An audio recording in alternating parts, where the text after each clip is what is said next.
A few minutes from the green flag. Before we begin this magnificent tribute to the American dream, as is tradition here at the 500, we honor our active military, including the troops currently linked with our broadcast from their barracks in Kuwait. Nice to have you with us, fellas. And we pause to remember those who gave their lives in defense of our freedom.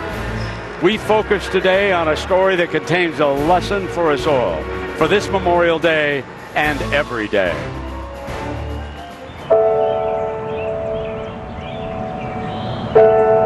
I never think, why me?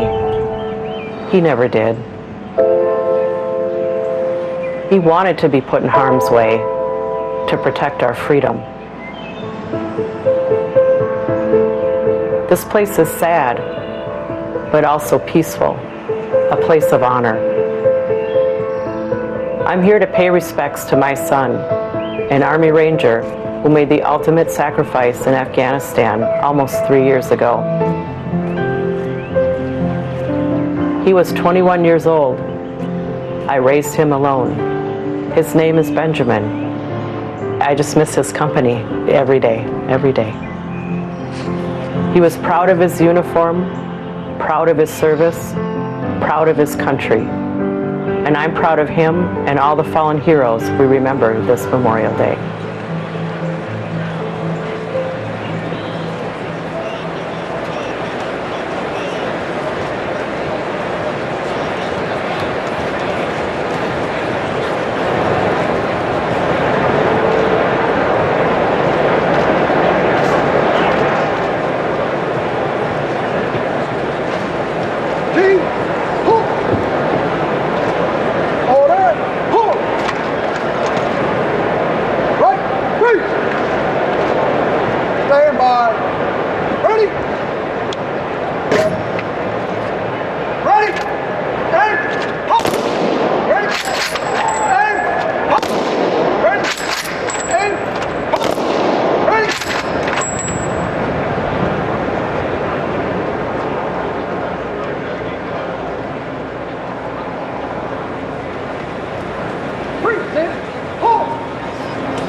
Hello, everybody. This is Brent Musburger. A ritual year after year has been Jim Neighbors singing Back Home in Indiana. Well, Jim couldn't make it here today. He has not been feeling well, and we all wish him the very best. So instead, we have his recorded version of the beloved song. And as you listen, please send your thoughts and prayers to the family of Dan Weldon, whose number 98 Champions car will circle the track as Jim Neighbors' beautiful voice fills the Indiana air. Back home again in Indiana, and it seems that I can see the gleaming candlelight still burning bright through the sycamores for me. The new mown hay sends out its fragrance through the fields I used to roam. When I dream about the moonlight on the wabash, how I long for my Indiana home.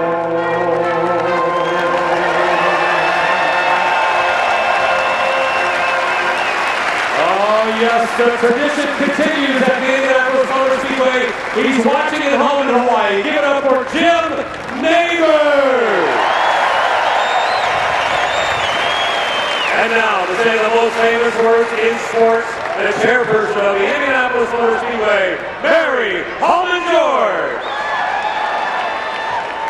Ladies and gentlemen, start your engines.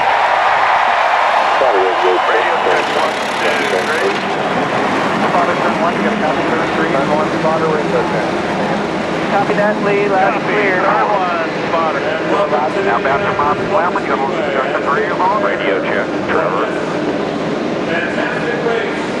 Mary Holman George is with us here at the Indianapolis Motor Speedway. There is no scene in sport quite like this one. As we prepare to start the Indianapolis 500, the balloons moving skyward, and 33 nervous warriors, butterflies about to set sail at speeds of excess of 200 miles an hour. Who will be this year's champion? Ryan Briscoe sitting on the pole for First Australia. Elio Castroneves will be attempting to win for the 4th time. And now the gentleman who will take you through this great race. Let's go upstairs to Marty Reed, Scott Goodyear, and Eddie Cheever. Marty? All right, thank you, Brandon. Hello again, everybody. And what the fans here at Indianapolis are about to experience can be summed up in 2 words: sensory overload. 33 cars screaming down the front stretch at well over 200 miles an hour. The rush of air will be so strong that whatever's not tied down is probably going to get blown away. And don't even think about talking to the person next to you, because they won't be able to hear a single word you say. And that's just the first lap. Yes, this is Indianapolis, and it's about speed and glory, Scott. And Marty, this is the most exciting green flag a driver will ever take in their career, but it's also the most dangerous. A 3-wide start going down into turn 1 and constant speeds up over 200 miles an hour for this entire event. But they're willing to assume the risk just to get their likeness on the Borg Warner Trophy. And you know what that glory is like, Eddie Cheever. You won this race back in '98. This is a very unique event. You do not have to explain to anybody what the Indianapolis 500 is wherever you are in the globe. And a very special thing happens. They add 2 words in front of your name wherever you're introduced. It is Indianapolis Champion. Well, there's also some things that get ingrained in our soul, and also the great finishes that we've been able to see over the course of time. And Scott, you were involved in the closest ever. Still to this day, I can't believe it. Finishing second doesn't feel great, and I only thought about J.R. Hildebrand last year. 799 turns perfectly. The last one didn't work out. Dan Weldon came through to win. But the cars are out on the first of the pace laps, and as we get a chance, let's check in our GoDaddy what to watch for. 2 things really jump out at us: the new car and new engines, and the temperatures. Let's first go back to the new car and the new engines. When you go to your local dealer, you probably think about 2 things: fuel economy and having enough horsepower to get out of those tight situations. Well, it's not that much different here, is it, Scott? Well, the car that we used last year was in use since 2003, so brand new cars for every team and driver right now. Chevrolet and Lotus have come along to join Honda on the engine front. The big questions are: who's got the most horsepower, who has the best reliability, and fuel economy will play a huge part in today's race. And Eddie, we could be in for a record-setting day involving the heat. It seems almost certain that halfway through this race, which is always the critical point of the race, we will be into record heat. These cars are new. It's the first time they've run at the Indianapolis 500, which is by far and away the most 500 grueling miles they will do. It is all up to making sure that you can stay focused the whole race, and the heat will affect the drivers, the cars, and the mechanics that have to get those pit stops done in under 12 seconds. Well, there you see the cars coming around turn number 4 for the first of the pace laps here in front of this huge throng from about 300,000 people will be in attendance today. And one of the guys who's going to have the blast of his life is going to be Guy Fieri. He is going to be the driver of the pace car. Of course, he's the star of Diners, Drive-Ins, and Dives. And there he is behind the wheel of the beautiful Chevrolet pace car for the 23rd time. It is pacing the field at Indianapolis. This year it's the 2013 Chevrolet 60th anniversary Corvette ZR1. Fastest, most capable vet in history. To learn more, just go to Chevy.com/Corvette.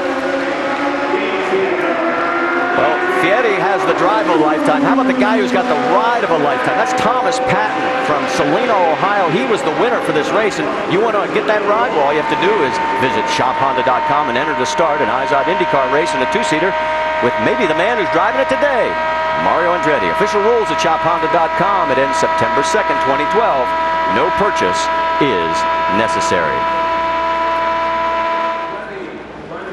Across the top of the screen, you will see the starting field, all 33 cars, with leading the way, the pole sitter in the number 2, Penske entry, Ryan Briscoe. While they continue to warm up the tires, let's warm up pit lane. Get a last-minute update. First up is Vince Welch. Marty, Penske perfect is a phrase we often hear at Indianapolis, and well-deserved. Roger Penske and his teams have won this race 15 times.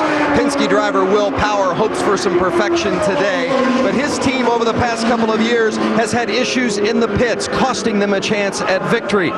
Will Power today, he comes to this race on a 3-race winning streak, and if he's to get that elusive Indy win, he and the entire team will need to be Penske perfect. Jamie Little? The 2011 Indy 500 is one Andretti Autosport would like to forget. 2 cars failed to make the field, and a third, Marco Andretti, barely made his way in. But what a difference a year makes. 3 cars qualified in the top 4. All 3 of those drivers hoping to bring owner Michael Andretti his 3rd win here at Indy in just 7 years. Rick DeBrule? Well, Chip Ganassi's team has won 2 of the last 4 Indy 500, so they come here expecting to do well. But this month has been a rough one. They have struggled. Their Honda engine just didn't seem to have enough oomph. They've qualified mid-pack. The drivers were frustrated, but the team kept working. As a result, when they put in the new race engine on Carb Day, the last practice before the race, they were fastest. Dario was number 1, Scott Dixon number 2. Does that mean a great race car? Not necessarily, but it means there's a good chance you'll see him in the hunt at the end of this race. Dr. Jerry Punch? You know, those heavyweights from those power teams have to be considered among the favorites, but there are some very special Cinderella stories that bear watching. How about a 21-year-old fresh-faced rookie from Tennessee? Could Joseph Newgarden pull off the upset? And could this be the year that finally Graham Rahal follows in the footsteps of his famous father, who won here in 1986? And then there's a sentimental favorite. How about Tony Kanaan? How special would it be for Tony to stand right here and celebrate the memory of his dear friend and last year's winner, Dan Weldon? Folks, we don't know who's going to win this year's Indianapolis 500, but what we do know is this: it will change their life forever. Marty? Doc, some great stuff from all 4 of you. You guys be careful down there in that heat with those fire suits on, along with all the other crew members. It is now 86 degrees, and it is still getting hotter.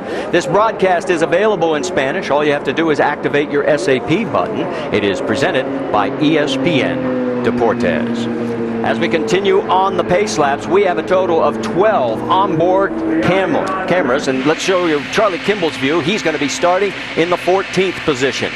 The man who finished 3rd last year, Graham Rahal, he is going to be starting 12th.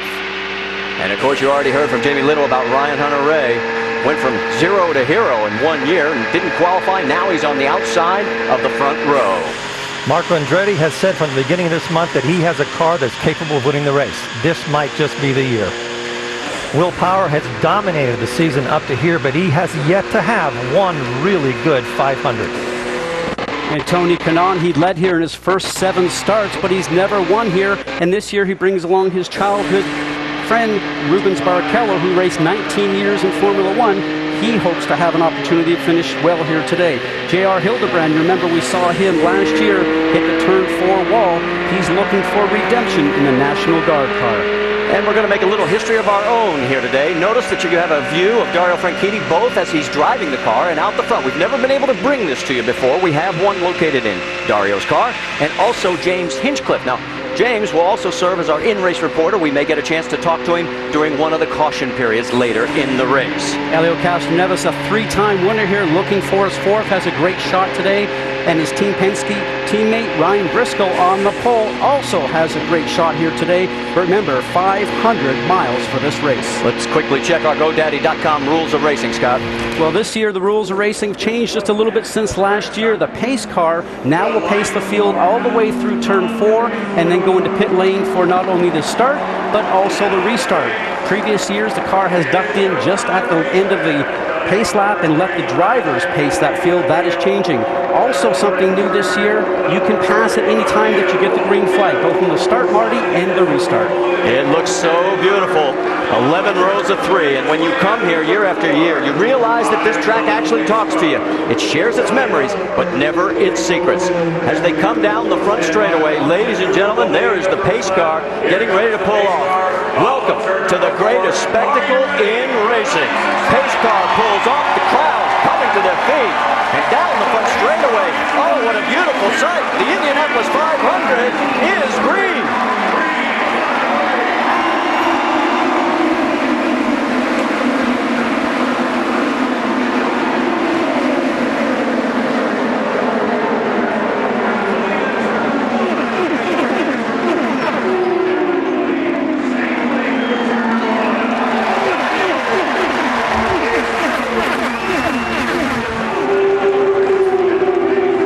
Some action in the middle of the pack. There you see 2 and 3 cars going wide. It's Ryan Briscoe well out in front right now. They make it through turn 3, coming through 4. So far, so good.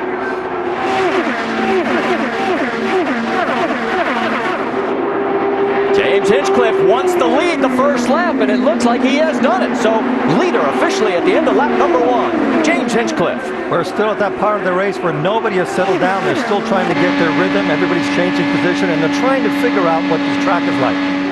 And these new cars that we talked about all month, Eddie, they punch such a big hole in the air. Drafting is a lot easier this year. I would not be surprised to see Ryan Briscoe repay the favor to James Hinchcliffe here very shortly on the front stretch. But these first 2 laps, that you could tell the cars are really set up well because everybody is very confident and aggressive. Joseph Newgarden goes around E.J. Vizo. Newgarden, that black and yellow. It's awfully hard to see the numbers on this new car.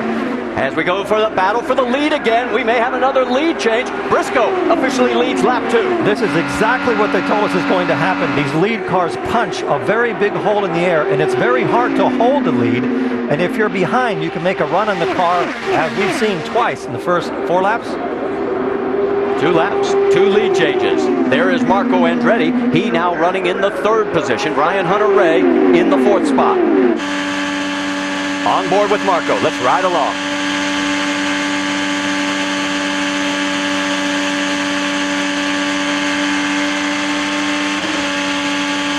As you watch the Firestone telemetry, we see a 97% throttle. That's just really now possibly an error in the setup on there. And here, another change. Here we go. Well, Hinchcliffe tried to get underneath him. He had to think better of it, and it is very slick if you get above the race line. The track has not been rained on since they've been here all month, and the drivers have been talking about how slippery it is once you get off that rubber. And what that really means is early on in the race, you wouldn't expect there to be grit on top, but there's so much actual rubber on the line that you don't want to wander off even half a foot.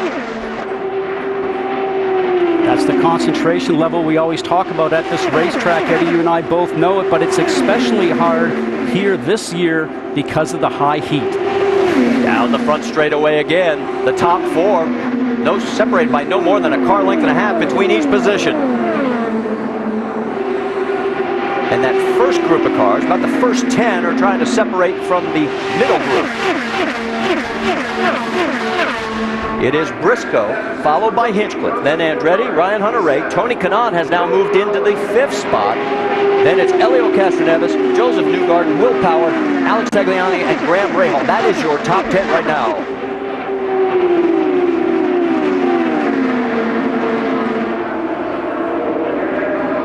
Here we go again, down the front straightaway, the drafting that the guys were talking about. Hinchcliffe going to take the lead. We're going to be seeing this all day long.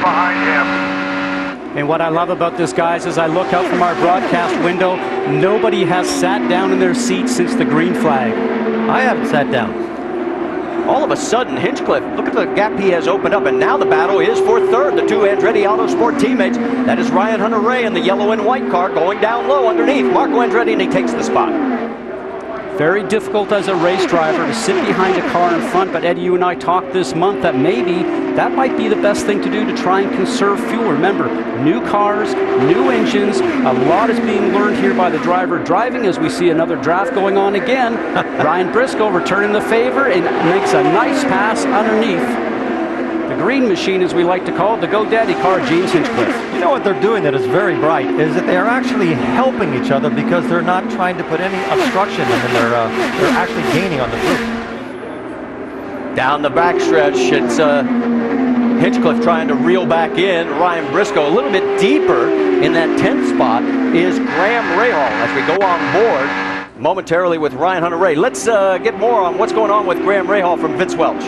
Third place finisher a year ago, currently running 10th. Marty, as you mentioned, the last thing you want is a problem early, but Rahal reported his fuel light is blinking. I've got a pit now, low fuel alarm. Stay out, stay out. Do not worry about it. Ignore the fuel pressure alarm. Ignore it. Obviously, Marty's got plenty of fuel, but I'm sure Scott and Eddie would attest the last thing you want is your driver worrying about something mechanical this early in the race. Well, it can really take away from your focus sometimes. You see his head bopping down, probably looking down, trying to figure out what's going on inside the car. I assure you that car was completely full with 18.5 gallons of fuel, but you have to put that out of your mind, put it in a different department, and just work on the car, because you know the crew will tell you when you need to come in for your pit stop for fuel. That's exactly what they did. They told him, don't focus on that. This time, Hinchcliffe not close enough to make the dive down into turn number 1. We're on board. Through turn 2, and again, we've seen that pattern. Once you get through 1, they seem to open up that stretch down the backstretch, and then the second place car seems to close in 3 and 4. If this first group of 4 start working together like the first 2 are, they might actually be able to put a distance between the pack behind them. And that's what we should do as a race driver, Eddie. But as you know, when you're sitting inside that cockpit, you just want to go fast. You want to pass the car in front of you. Now, for sure, the team is telling the drivers, let's settle into a pace.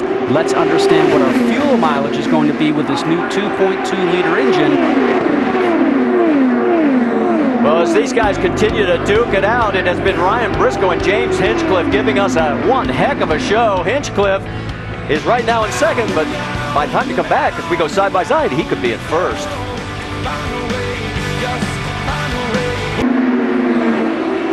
The great thing about side by side, you saw the pass by Marco Andretti around James Hinchcliffe, putting him into the second position. Let's listen in on James's radio. We might know why.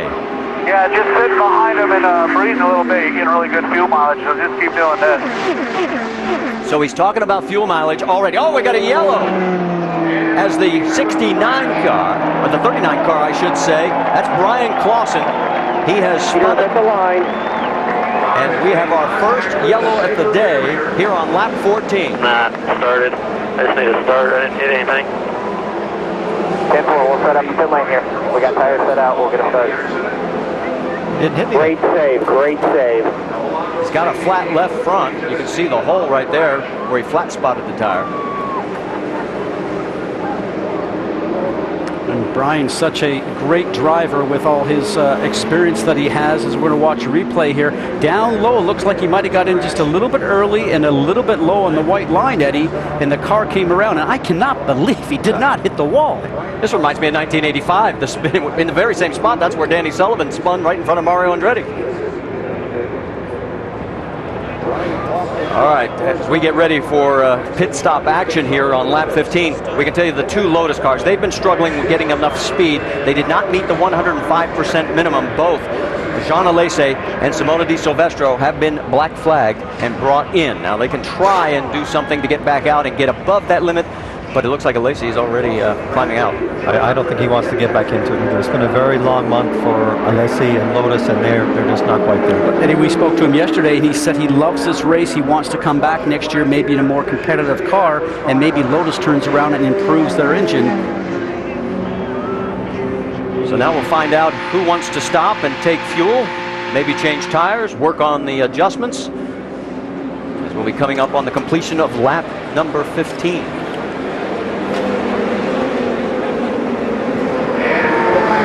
everybody is coming in, so let's send it down to Vince Welch as he gets ready for Tony Kanaan. Tony Kanaan likes his race car. He says it's a little bit fidgety coming out of turn 4, but otherwise he's comfortable with the way it's handling. They did have a little bit of a radio problem prior to the race. He had to change his earphones, but otherwise it's been smooth sailing for Tony Kanaan. He pulls the 11 in. Kanaan has led this race 7 times before. Today it's his 11th start at the Indianapolis 500. No changes, 4 tires. Jamie. Ryan on the box for Ryan Briscoe as a quick stop because he didn't want any changes. The car was that good. On the left-hand side, James Hinchcliffe. We have trouble on pit road, guys. Dario Franchitti has issues, Marty. And we talk about mistakes being oh so costly in this race, and Dario has the first one for Target Chip Ganassi Racing. And they are already taking the front nose section off. Got plenty of time. Oh, he got punted. Got punted, and the front nose went into the tires that were sitting there, so they'll smartly change the nose in case there was any damage. That was E.J. Vizo in the 5 that got into it. If he's going to have a problem, and he obviously did, this is the perfect time to have it at the beginning of the race because he can fight his way back, and there was nothing really terminal. That just goes to show you how crowded the pits are. On board with Dario. Now watch his hands on the right-hand side. You know, you're expecting going smoothly, Eddie, as we always calculate this. Turns, the back end comes around, a quick response by Dario, and right now he's going, what in the world was that?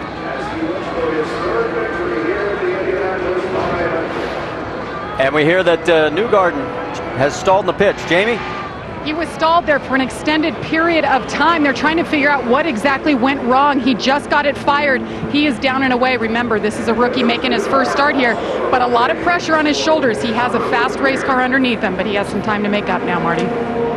All right, so he comes back out onto the racetrack. It is James Hinchcliffe who got out first here at Indianapolis, the 500, just into lap number 16.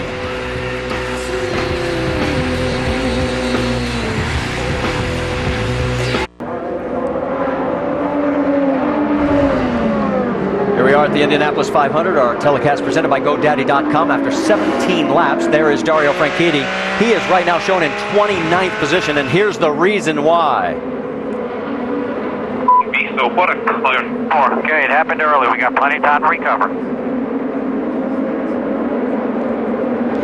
So actually, he was a little calmer than I expected. Green flag has flown, and boy, Hinchcliffe gets snookered, and so do several others, including Elio Castroneves. We got 3-4 wide. Hang on. Is that not a traffic jam?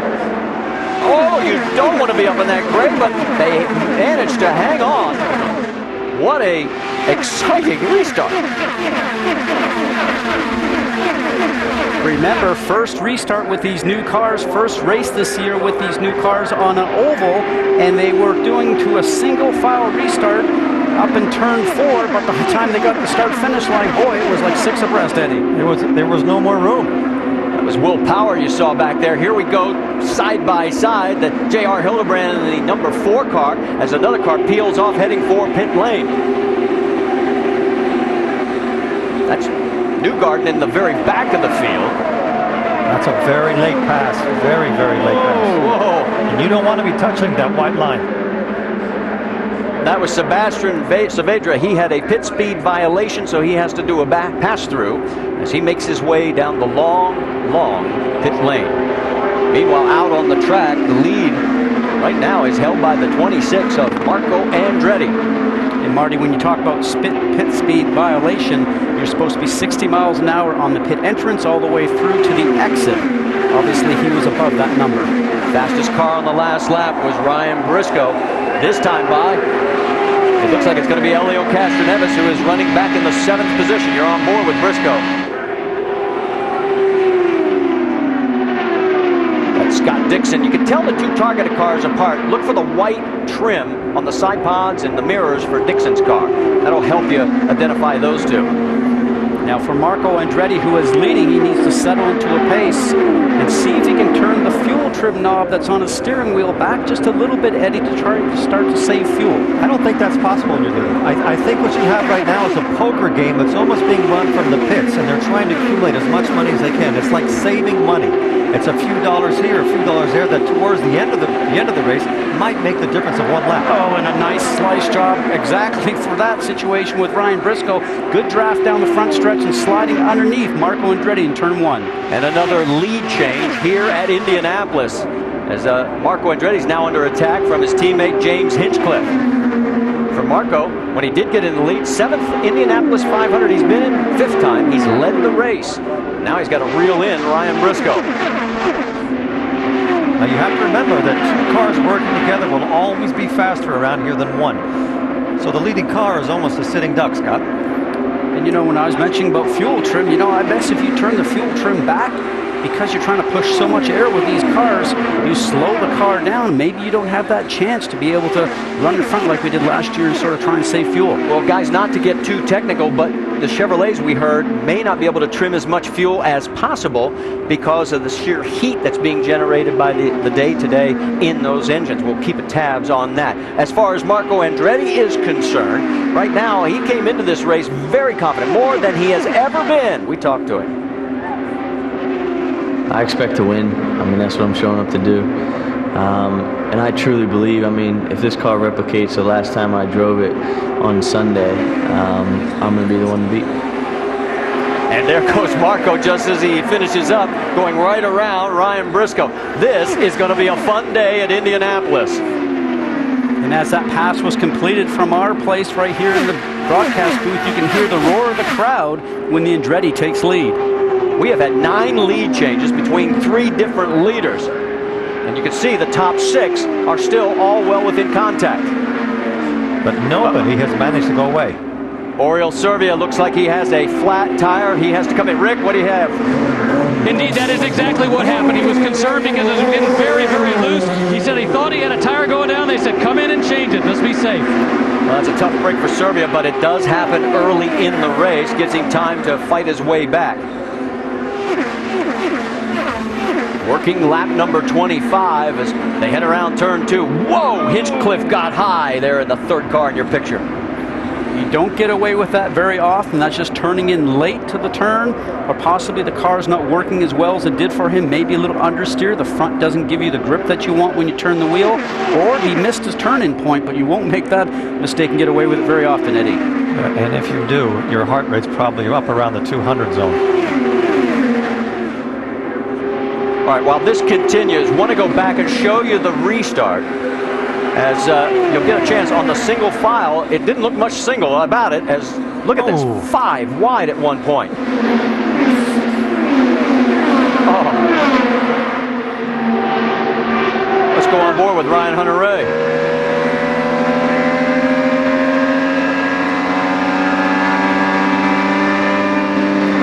Just inches and up to almost 200 miles an hour on the restart.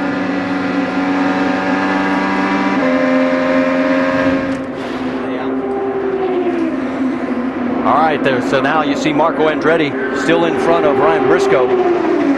Hinchcliffe, Tagliani, Tony Kanaan. That is your top 5.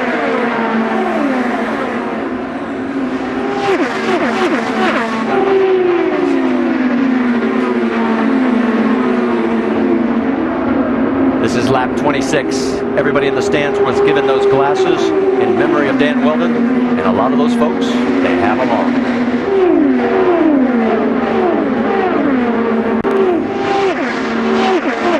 Marco Andretti actually looks like the only car so far that's managed to put some distance in this many laps in a row on the rest of the field.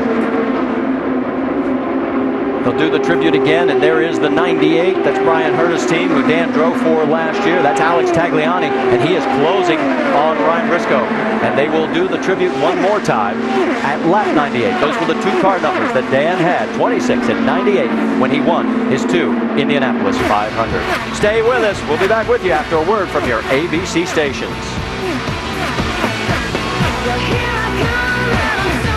race, passing, slicing, and dicing. We've already had 9 lead changes. We've also had incidents in pit lane when Dario Franchitti got hit from behind by E.J. Vizo. Who has their likeness on the board?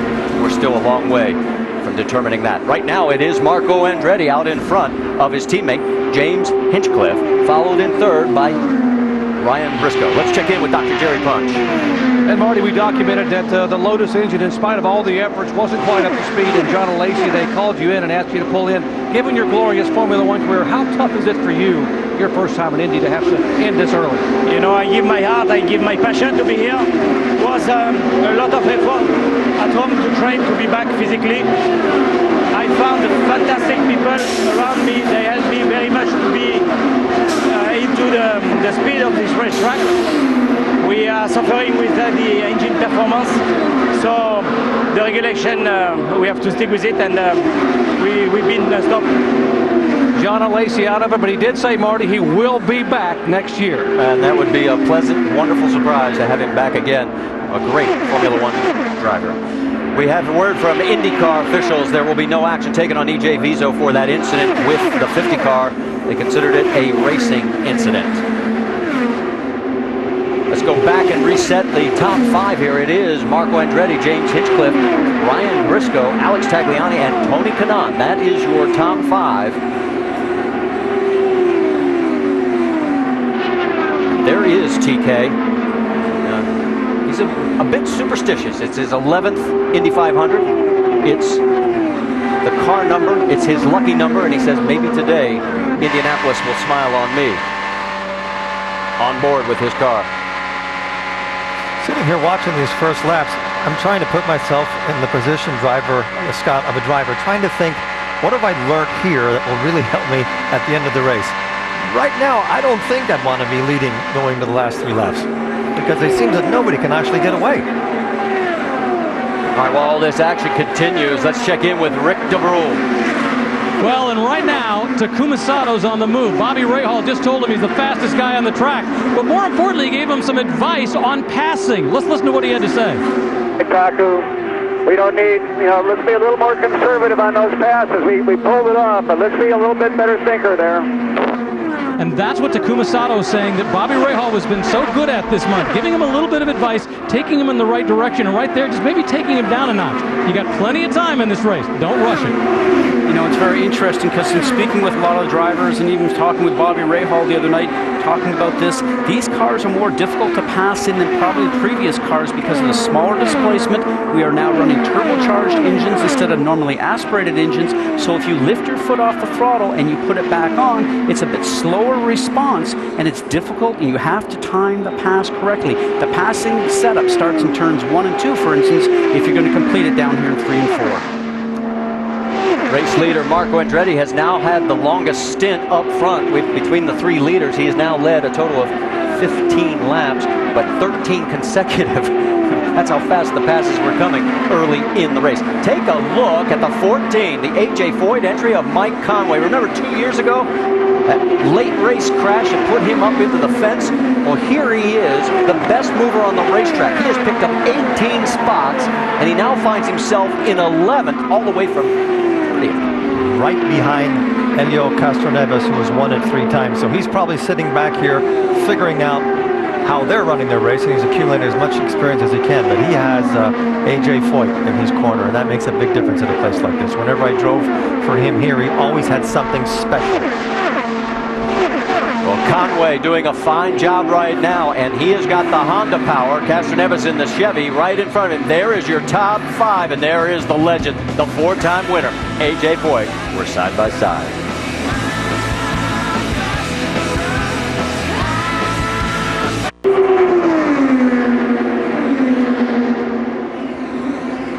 Telecam coverage of today's Indianapolis 500 is brought to you by GoDaddy.com. What a beautiful view from high above. That is the Brickyard Crossing Golf Course off to the left. 4 of the holes are actually inside the racetrack. You can see them there.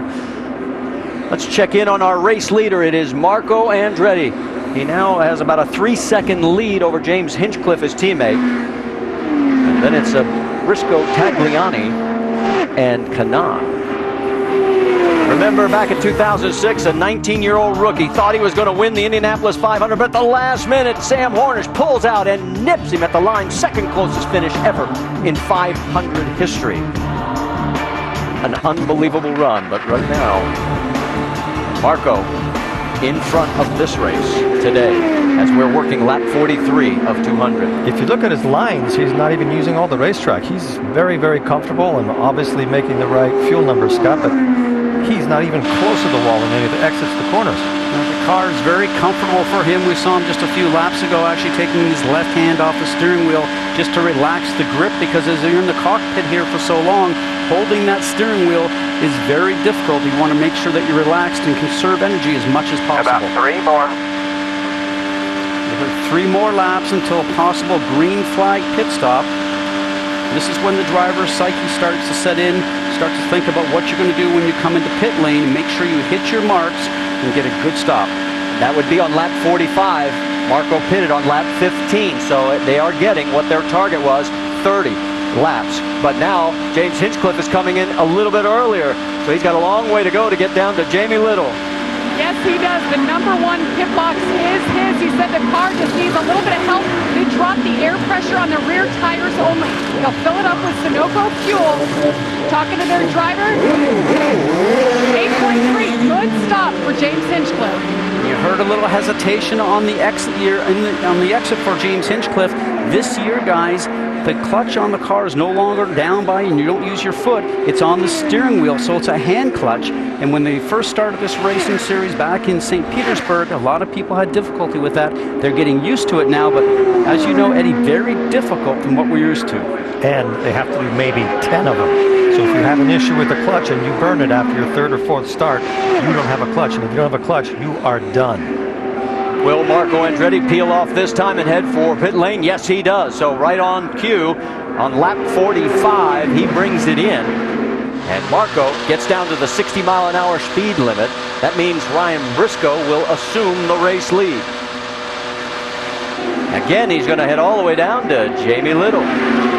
Marco Andretti fired up, leading the Indianapolis 500 once again. Told his guys, let's do it for Danny Boy, of course, talking about Dan Weldon. He loves his car, says it's absolutely great. They too will fill it up with fuel, put 4 tires on it.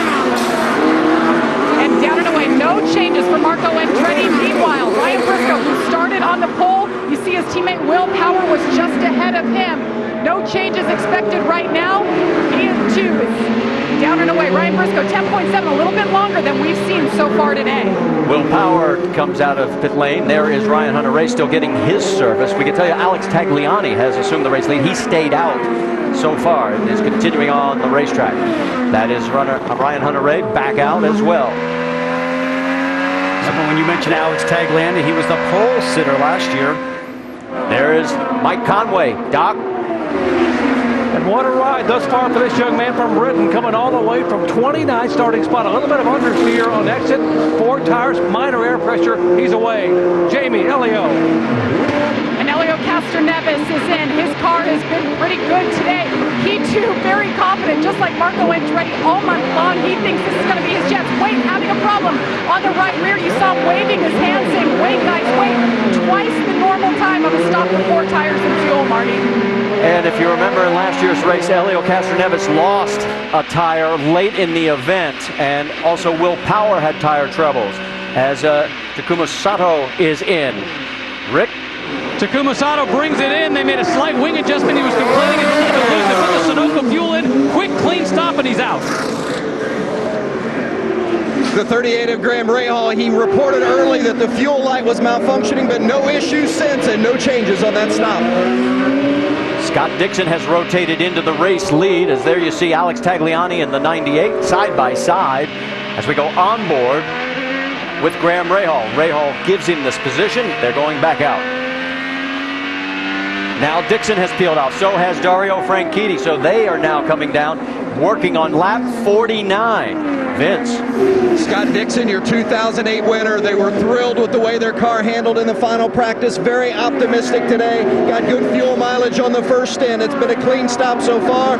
Dixon, a quick stop by the target team. Rick. And Dario, a quick stop as well. A little bit earlier, Chip was on the radio saying you're the fastest car out there. You're closing on the leaders. Keep doing it.